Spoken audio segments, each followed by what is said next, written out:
I just pre-ordered a Retroid Pocket 3 Plus. So stick around, we'll go through some tech specs, some quick comparisons, and a quick overview on whether or not it's potentially worth it, and whether or not you should buy one for yourself. So let's get started. So let's quickly talk about size and the dimensions of the Pocket 3 Plus. So the Pocket 3 Plus is exactly the same size as the 3, its predecessor. So that's roughly 185 millimeters in length, 81 millimeters in height, and 24 millimeters in width. And it also weighs around 235 grams. So in terms of color options, there's a bunch of different options. Most of them are a carryover from the Pocket 3, but there's two in particular that stand out, and those are the clear blue and the clear purple. Both look, at least in pictures, very nice indeed.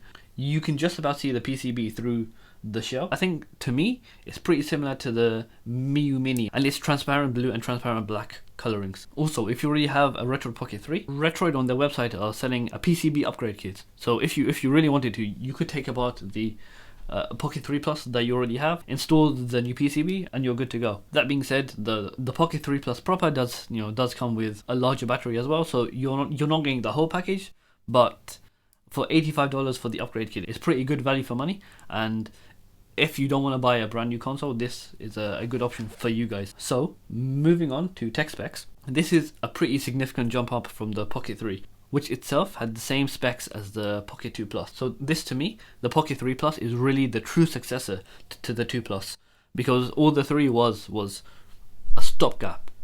Because essentially you had the same specs as the 2 Plus, just with a larger screen and a larger form factor as well. But the Pocket 3 Plus is truly the successor to the 2 Plus. So in terms of tech specs, we'll do a side-by-side comparison. The Retroid Pocket 3, and by extension the 2 Plus as well, both came with a Unisoc T310. Whereas the Pocket 3 Plus comes with a T618. And the difference between the two is pretty significant. Essentially, the T618 comes with twice the CPU cores, right? So we go from a 4-core with a T310 to an 8-core with a T618.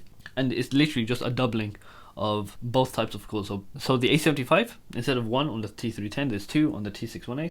And for the A55s, instead of 3 on the T310, there's 6 on the T618. Also, the A55s have a slight bump in core frequency as well. So they go from 1.8 gigahertz on the T310 to 2 on the T618. And then finally, there's an upgraded GPU as well, going from a PowerVR GPU to a Mali G52 with, again, a slight bump in core clock.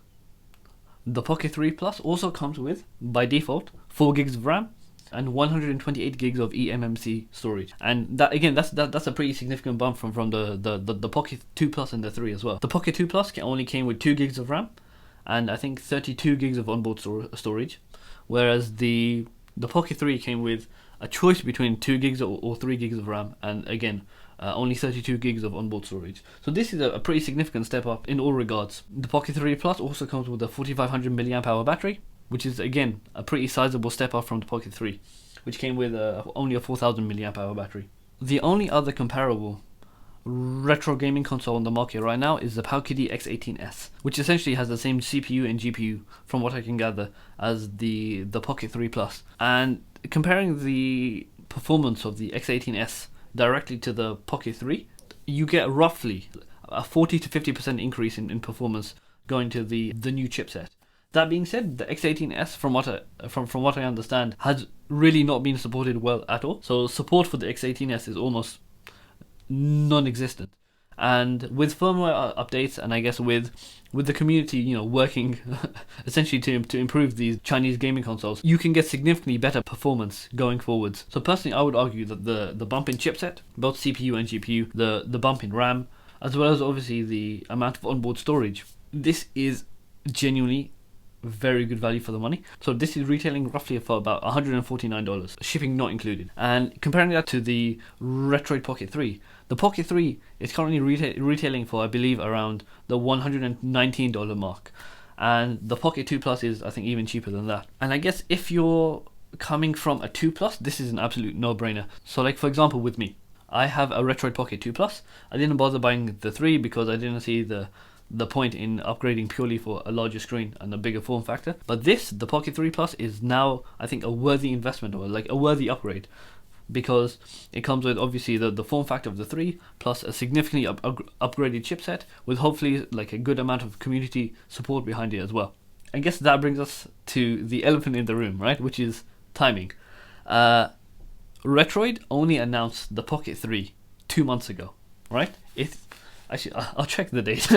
I'll check exactly when they announced it. Okay, so on Retroid's official YouTube channel, the hardware trailer for the Pocket 3 was uploaded on the 11th of August 2022. So to be fair, it's more like 3 months ago.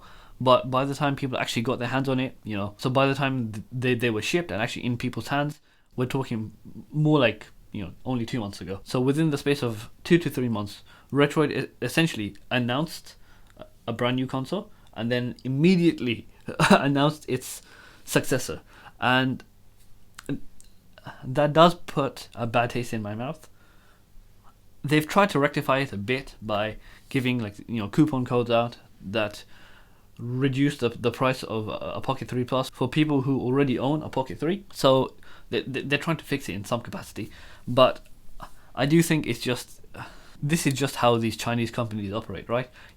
As you probably saw in Taki Udon's video, there's a lot of QC issues, there's a lot of quality control issues around everything to do with these retro handheld consoles. And my guess is they probably had a lot of the Pocket 3s stored away somewhere, So I'm assuming they were hoping to release the Pocket 3 significantly earlier than they actually did. And then, all these QC issues with the new form factor, with the new screen, with everything, push things further and further out until, it got to where we are now. So, look, I understand if you bought a Pocket 3 and now they come out and they announced that the Pocket 3 Plus only a few short months later, I understand why you'd be feeling burnt. I completely do. But for me personally, and I guess for the people who didn't buy a Retroid Pocket 3, this is very good value for money. I would argue that for $30 over the price of a Retroid Pocket 3, you're getting the same form factor, obviously, along with an upgraded chipset, an upgraded GPU, more RAM, a bigger battery, and just frankly a better experience when you're playing these retro games. So to me, I think it's amazing value for money. And my Retro Pocket 2, where's my, 1 second, I'll grab my Pocket 2 Plus. So yeah, I think for any Pocket 2 Plus owners who didn't bother upgrading to the 3, the 3 Plus is just perfect. It ticks a lot of boxes. I really enjoyed my time with the 2 Plus. I'm going to continue to use it because, again, it's a completely different form factor. So it's still going to come in handy when traveling. But yeah, the 3 Plus I think looks great. As I said, I've pre-ordered it, and hopefully I'll have a few videos up when I get my hands on it, unboxings and all the rest of it. I also have another video coming soon about my time traveling. So I went to Egypt and I took along with me the Steam Deck and a couple of other consoles. And on the subject of the Steam Deck, click here to check out my unboxing, and click here to check out 3 must-have accessories if you already have a Steam Deck. And yeah, please like, subscribe, and comment down below if there's anything you want me to do when I get my hands on the Pocket 3 Plus. And yeah, thanks for watching.